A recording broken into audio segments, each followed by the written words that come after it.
Hello friends, if you're new, welcome to my channel. If you're coming back, welcome back. I really do appreciate you. Today's topic is Jehovah's Witnesses Community Part 2.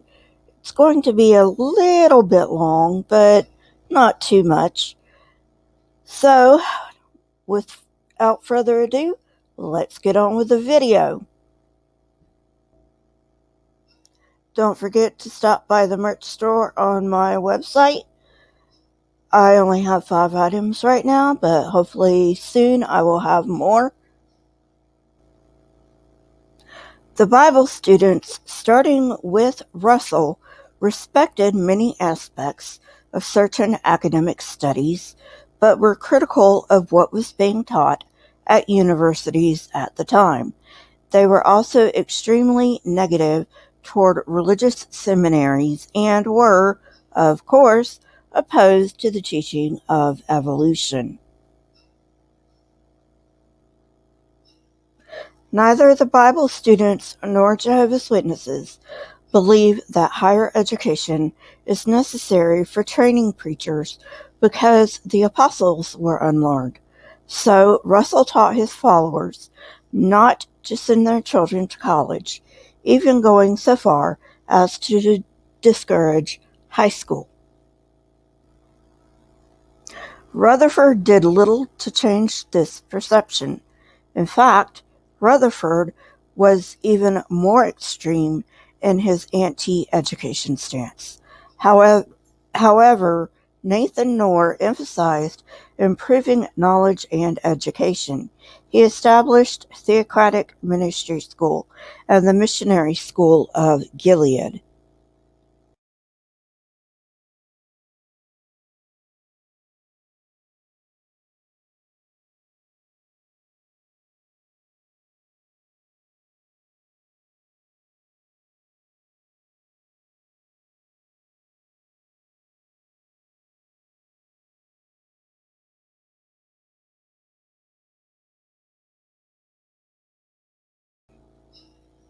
In poorer lands, where many witnesses were illiterate, he established congregation reading classes. Watchtower continues to stress basic education. Some parents have removed their children from the quote-unquote worldly environment of high school, despite Watchtower advising parents to keep their children in secondary school until they graduate. Although Watchtower has never outright banned higher education for the members, witnesses experience extreme pressure to quit if they are in college or not go to college in the first place. There have been many students who are forced to choose between their faith and education, which is just plain wrong. In developing countries, education among witnesses tends to be a bit above average because the society emphasizes the ability to read, write, speak, and study. They also become aware of other ideologies through their preaching work. Many intelligent members become interested in higher education through this exchange. Entertainment is looked upon negatively by the organization, particularly sports. Dances, clubs, and plays for witness children are highly discouraged, and the society forbids dating. While attending sporting events or plays is not strictly prohibited, it is frowned upon. Watchtower does not like their adherents listening to modern music or watching most movies, and they despise television, holding it to be a moral danger as well as a time waster, because, peddling your beliefs door to door isn't a waste of time. In the past, Watchtower has encouraged members to destroy music or videos that have references or portrayals of demons, witches, or the occult because, these things are real and can really hurt people. Oh, and don't forget, they can come out of the TV at you too. Jehovah's Witnesses live in a very legalistic, rule-oriented world. The society outright forbids some things like blood transfusions or saluting the flag, while heavily discouraging others like some forms of entertainment. Technically, no Jehovah's Witness can serve in the military or be employed by another religious organization.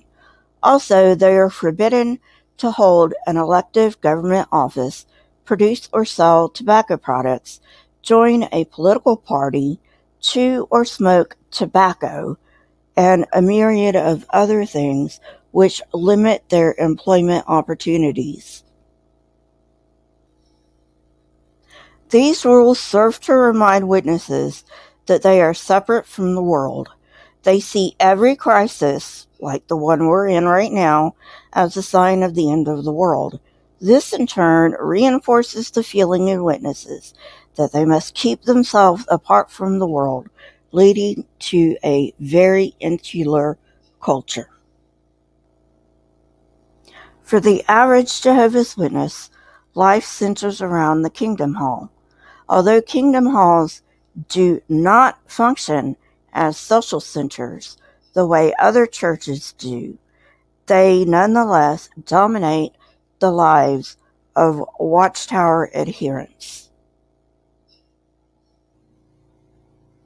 Only meetings, weddings, and funerals take place at these centers of worship, but 5 regular meetings and meetings before preaching make Kingdom Halls the fundamental place for social bonding for witnesses.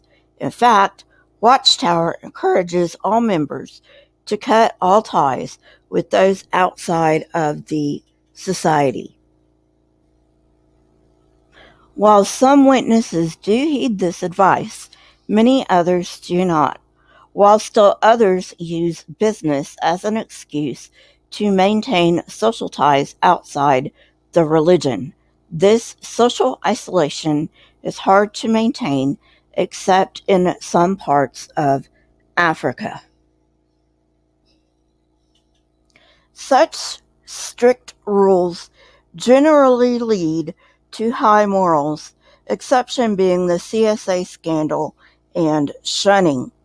Watchtower has emphasized personal honesty, business integrity, and obedience to secular and spiritual authorities. When these clash, spiritual authority wins. Most ordinary witnesses are considered highly moral from the viewpoint of their neighbors.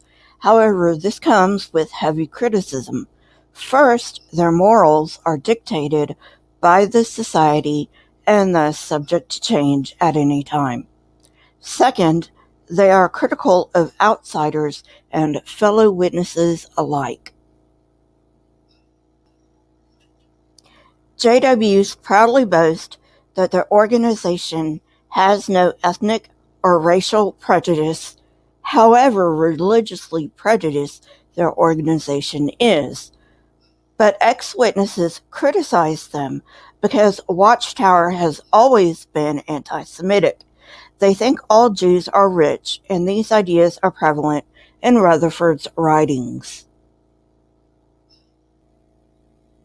On the subject of mental health, Watchtower claims that their adherents are among the healthiest, but some professionals disagree. While there are instances of psychological toughness, they also attract people who've suffered severe deprivation, alcoholics, and drug addicts, and these people bring their psychological issues with them. I also cannot help but remember that one disgusting, disturbing clip in which a JW confided in the elders that she was suicidal. Not once did the elders suggest that she seek psychological help. That is just disgusting. Feelings of alienation cause a high degree of stress, particularly in children. Pioneers have sacrificed mental and physical health for the sake of preaching. Some elders and publishers are perpetually exhausted. To add insult to injury, the governing body know this.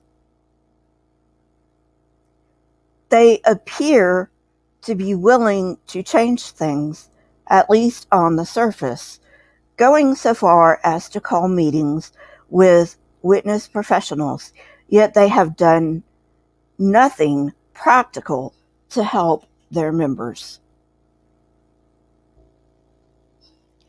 The leadership feels that if their followers have psychological problems due to their teachings or practices, they must be suffering because of their own sins or because they are being attacked by demons. This idea is taught at all levels and can be seen with the elders.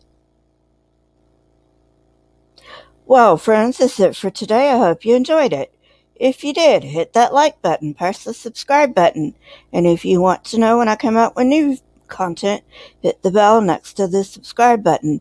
My Twitter, Discord, email, and PayPal links, as well as my website, are in the description, along with the source that I used for this video. If you wish to be in running for comment of the day, please leave comments. Also, please leave comments, not only because I love hearing from you, but because they trigger the YouTube algorithm. Although this is not my last Jehovah's Witnesses video ever, it is the last Jehovah's Witnesses video I will do for a while. There are other things I'd like to get done on my channel, and thus this is the last for a while. Keep learning and searching for truth. Here are a few videos from my library. If you have not watched them yet, go ahead and watch them and tell me what you think. Remember to leave comments in the comment section. Until next time, friends, stay safe and goodbye.